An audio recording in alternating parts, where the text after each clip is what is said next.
I was sitting on the hospital sofas, waiting until I could visit my dad.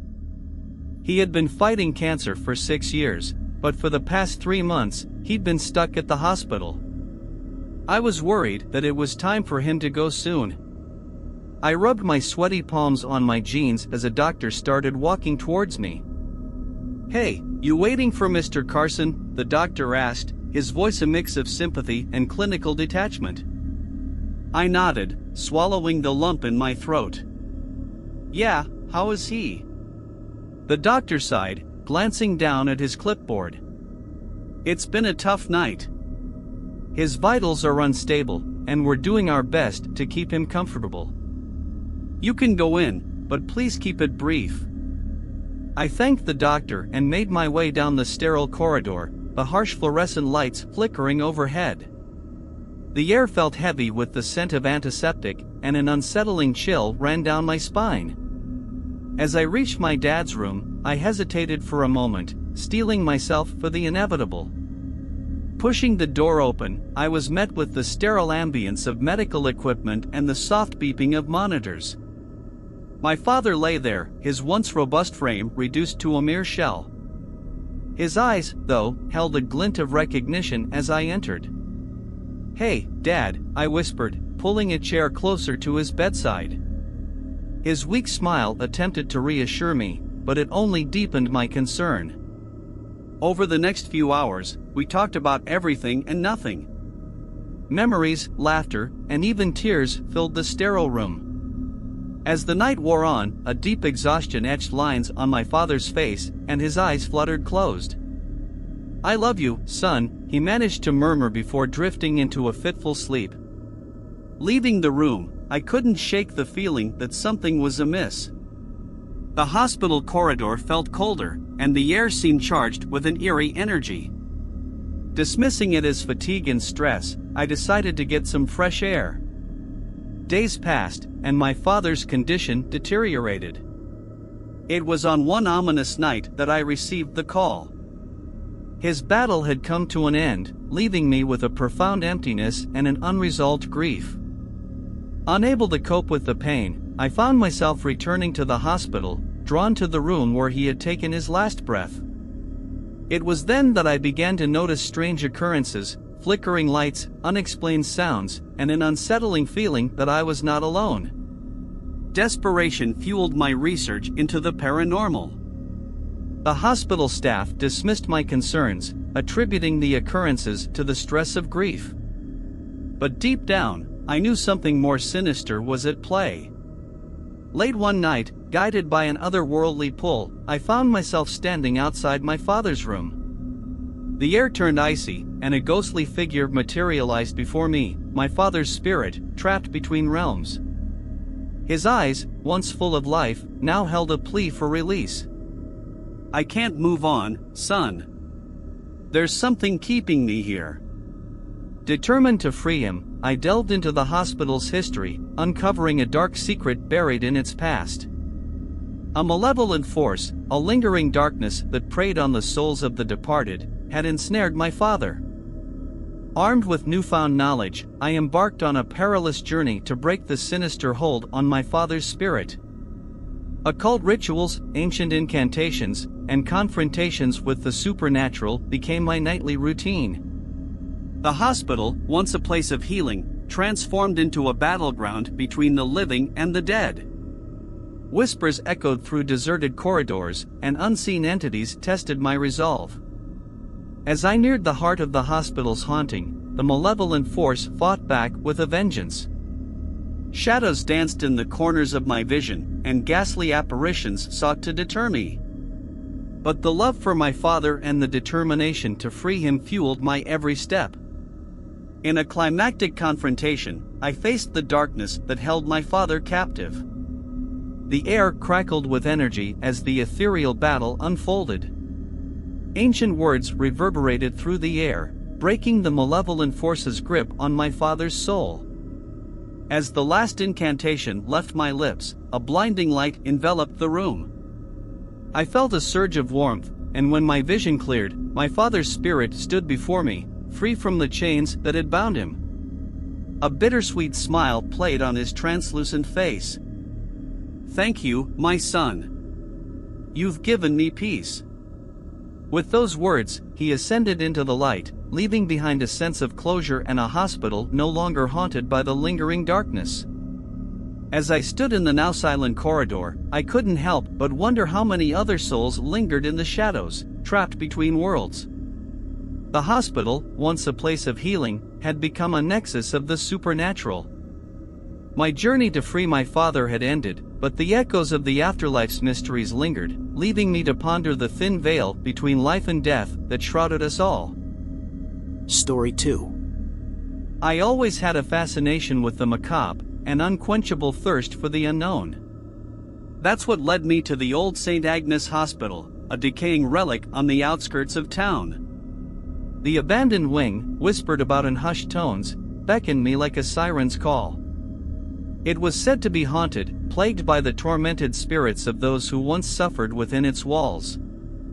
As a medical student with a penchant for the mysterious, I couldn't resist the temptation to explore the forbidden corridors of the unseen ward.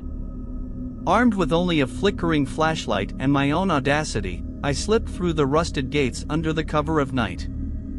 The hospital loomed in the darkness, an ominous silhouette against the moonlit sky. The air was thick with an oppressive stillness as I cautiously stepped over the threshold and into the abyss. The dimly lit hallways stretched out before me like an endless maze. The silence was broken only by the creaking of floorboards beneath my weight, and the occasional distant murmur that seemed to linger in the stale air. I pressed on, drawn deeper into the heart of the abandoned wing, fueled by equal parts curiosity and trepidation. As I wandered through the desolate patient rooms, the eerie remnants of a forgotten era, I began to sense a shift in the atmosphere. Shadows danced along the walls, and the air grew colder with each step. Strange sounds echoed in the distance, whispers that sent shivers down my spine. Ignoring the gnawing unease in my gut, I delved further into the heart of the unseen ward. It wasn't long before the first ghostly apparition materialized before me. A translucent figure, clad in tattered hospital attire, stood at the end of a corridor. Hollow eyes locked onto mine, and a soundless cry seemed to emanate from its ethereal form. My heart raced, and I stumbled backward, my rational mind grappling with the supernatural. As I pressed on, the spirits became more numerous, their anguish palpable. Faces contorted in pain, their spectral hands reaching out for solace. I could feel their torment, an overwhelming sense of despair that threatened to consume me. Determined to uncover the truth behind the unseen ward, I began researching the hospital's history. It didn't take long for the unsettling reality to unfold. The abandoned wing was once a haven for experimental treatments, a dark chapter in the hospital's past that had been conveniently erased. Patients with mysterious, unexplained illnesses were subjected to inhumane procedures in the pursuit of medical breakthroughs. The echoes of their suffering reverberated through the dilapidated walls, their souls tethered to the mortal realm, seeking acknowledgement and closure. Armed with this grim knowledge, I pressed forward, navigating the haunted corridors with a newfound purpose. The spirits grew more insistent, their whispers turning into anguished wails. Faces contorted in pain materialized before me, pleading for release from their eternal torment. I couldn't turn back now, I was their only hope for salvation. As I delved deeper into the heart of the unseen ward, I stumbled upon a hidden chamber, concealed behind a crumbling wall. Inside, I uncovered the unsettling truth, a laboratory of horrors where twisted experiments had taken place. The air was thick with the stench of decay, and my flashlight revealed rusted medical instruments and faded documents detailing the unspeakable acts that occurred within those walls. Suddenly, the temperature plummeted, and the room filled with a malevolent energy. The vengeful spirits, now fully aware of my presence, closed in around me. Desperation gripped me as I fumbled to find an escape route. Shadows twisted and contorted, merging into a spectral mass that enveloped me in darkness. Whispers turned into tortured screams, and faces contorted in rage. The apparitions, once seeking solace, now hungered for company in the afterlife. I was their unwitting conduit to the other side, and they would not release their grip on me. In a final act of desperation, I stumbled upon a forgotten exit, a hidden passage leading to the outside. The cold night air hit me like a slap, and I raced through the labyrinthine corridors, the anguished cries of the spirits echoing behind me. As I emerged into the moonlit night, I dared not look back, for fear that the vengeful souls of the unseen ward would drag me back into their eternal abyss. The horrors of that night would forever haunt my dreams. The unseen ward, with its twisted secrets and tormented spirits, became a chilling reminder of the darkness that lurks in the forgotten corners of the world. Story 3. I had always found solace in the routine tasks that came with my job as a hospital worker. The hum of the fluorescent lights, the antiseptic scent of the hallways, and the constant buzz of activity kept the dark thoughts at bay. Little did I know that a seemingly innocuous discovery would unravel the comforting familiarity of my daily routine and plunge me into the chilling depths of the unknown. It started one night during the graveyard shift. The hospital, a labyrinth of echoing corridors and sterile rooms, took on an eerie stillness as I made my rounds. The pediatric ward, long abandoned and shrouded in silence, always sent a shiver down my spine. That night, however, a haunting melody pierced the quiet, echoing through the desolate hallways. The melody was delicate, a lullaby that seemed to hang in the air like a spectral mist. I followed the sound, my curiosity overcoming the unease that crept along my skin. The melody led me to the heart of the abandoned pediatric ward, a place untouched by the laughter of children for years. The room, frozen in time, was a mausoleum of forgotten toys and dusty cribs. Moonlight filtered through cracked windows, casting eerie shadows on the remnants of a once vibrant space. And there, amidst the forgotten relics, the lullaby reached its haunting crescendo.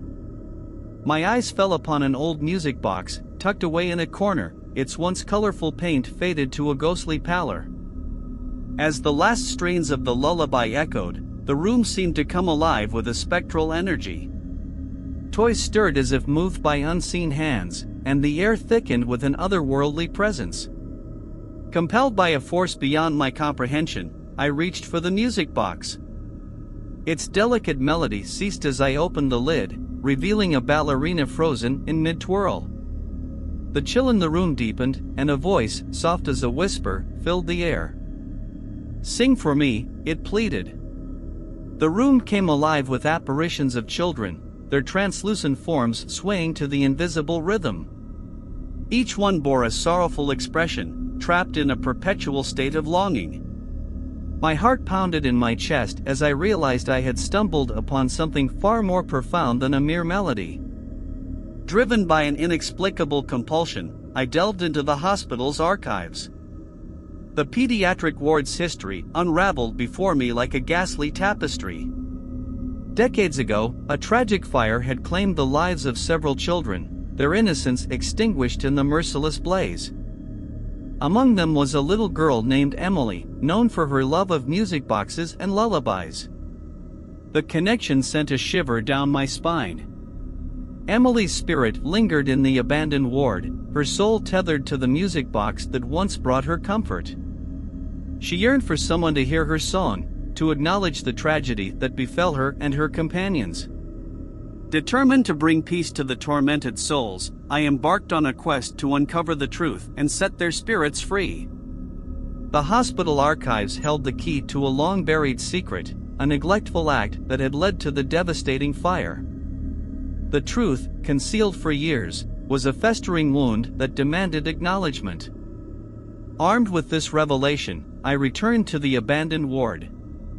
The air crackled with anticipation as I confronted the spectral children, their eyes pleading for release. With a trembling voice, I spoke of the tragedy, recounting the events that had sealed their fate. As the words left my lips, a profound stillness settled over the room. The music box, now a conduit for the spirit's anguish, played played the lullaby one final time. The apparitions faded, their expressions shifting from sorrow to tranquility. In the hushed aftermath, I felt a weight lift from the room, and a sense of closure enveloped the once haunted space. The pediatric ward, no longer echoing with the ghostly lullaby, returned to a silent slumber. As I left the abandoned realm behind, I couldn't shake the feeling that, for a brief moment, I had bridged the gap between the living and the dead, offering solace to the forgotten souls of the hospital's tragic past.